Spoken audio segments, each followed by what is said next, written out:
just some very quick and simple mods to Marvel Legends figures to make. So it's just a little quick talk, and I just want to talk about it.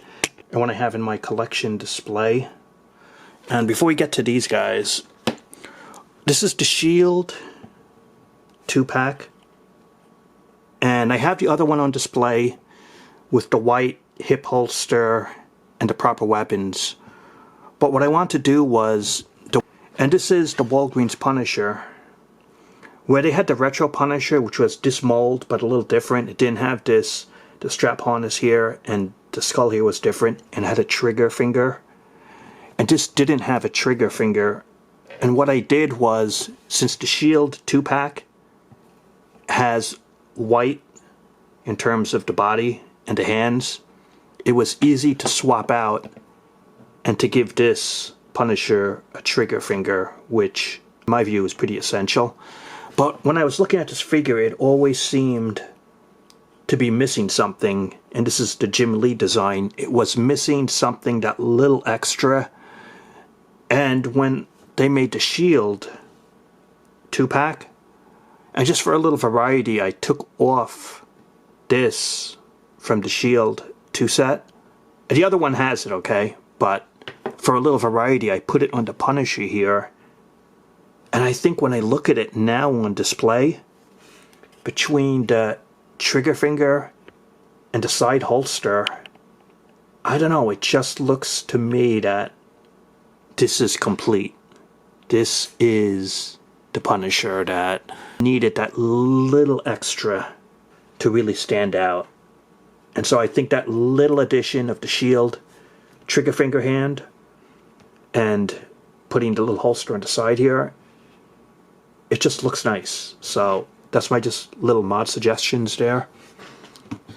So when it comes to the Shield guys here, and the other one is perfectly fine, the other one is on the display, I decided, you know what, it's perfectly fine without the little side holster here, you know, just for a little variety, so it's a little different on the shelf. But what I thought was, I think this is from Deadpool, but I'm not exactly sure, but if you played like Metal Gear Solid, The Phantom Pain, you had these blue guns which are non-lethal weapons. Maybe they shoot rubber bullets, but it's not meant to kill the opponents. So they're non-lethal weapons. And I figure, you know, these Shield agents, there has to be some fighters who are non-lethal in tactics. So I put this on the side here, and what's nice is you could kind of see it over here stand out, and make him carry this blue gun here. And so to make a Shield agent who's a little different, using non-lethal weapons in combat for guarding the helicarrier or whatever. So the Punisher got his original strap. This I think was from X-Force Deadpool, or you could do without it. You know, it's just something I just want to mess with. And I just kind of like that idea of the blue weapons for a Shield agent, and to add a little variety. Another mod was, if you're willing to sacrifice the Professor X, the retro Norman Osborn head fits perfectly. And in the early days he wore green suits with a white shirt. So that retro Norman Osborn head, it's too nice not to use, in my opinion. So I just put in the Professor X body, and I swapped out the hands so he could like be holding maybe a pumpkin bomb in the future. I put a fist hand here just so it's a little different. And so it became a Norman Osborn figure. And I put the Professor X on another body mold to make like a black body mold, so it'd be like Onslaught, sort of, when he was bad.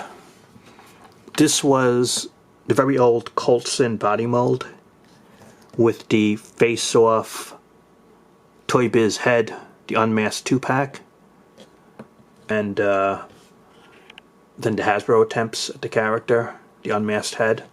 So the Coulson body, and I did have to modify the peg. I had to make it very small, very thin, so that I could fit. Because either you have to modify the head, which I didn't want to chance on the Toy Biz one, or you just modify the peg took a lot of work. I don't want to mess with it or take it off, and I was able to get it on.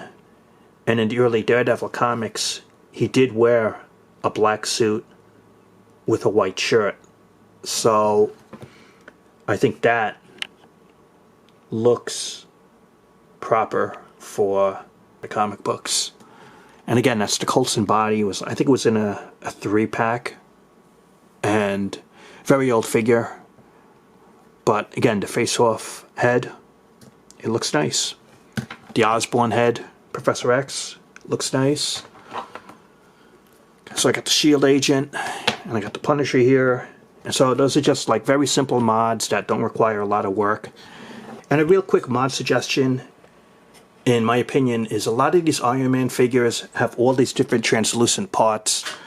But I know this modular armor Iron Man, it did not have a yellow translucent part.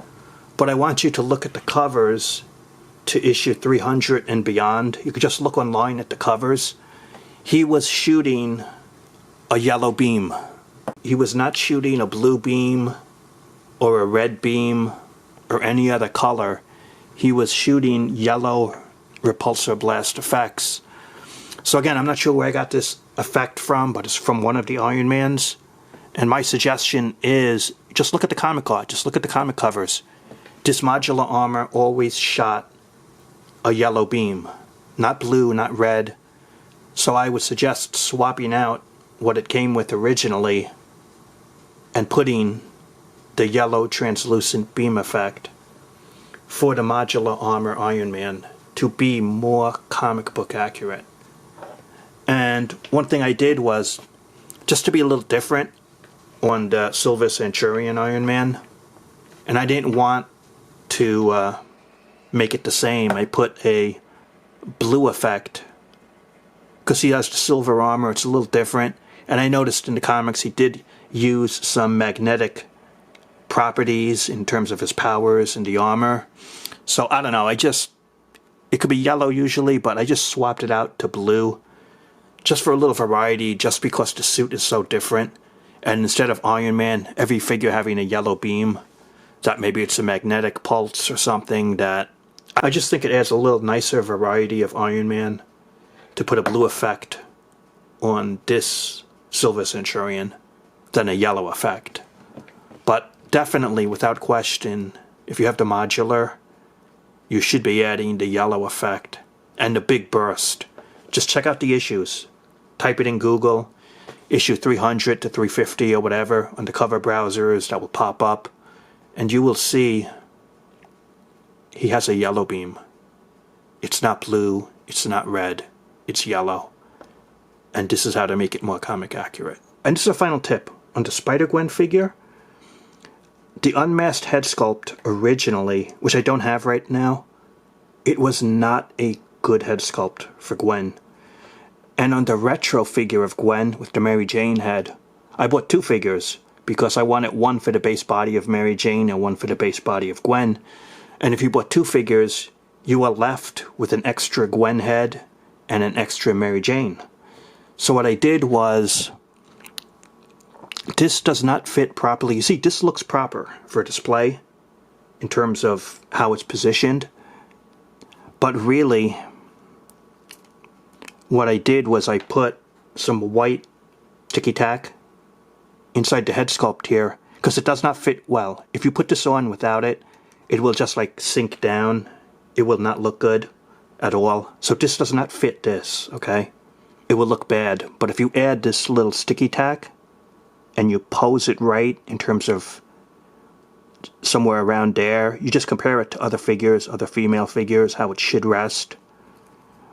And you could put the retro Gwen head sculpt on the Spider-Gwen figure. And again, without that tack, it's just going to sit too low. But you just kind of figure out where it should be space-wise. And that retro Gwen head on the Spider-Gwen, I mean, look at that. It's like a 10-time improvement over the original head sculpt. That looks very nice, okay? So the retro head, just put some tack in there, and then just try to figure out where it should be space-wise. And that looks good. I mean, look at that, seriously. For a display, there we go. And so that's the review. Let me know what you think. Thanks for watching. Stay safe, my friends, and I will talk to you later.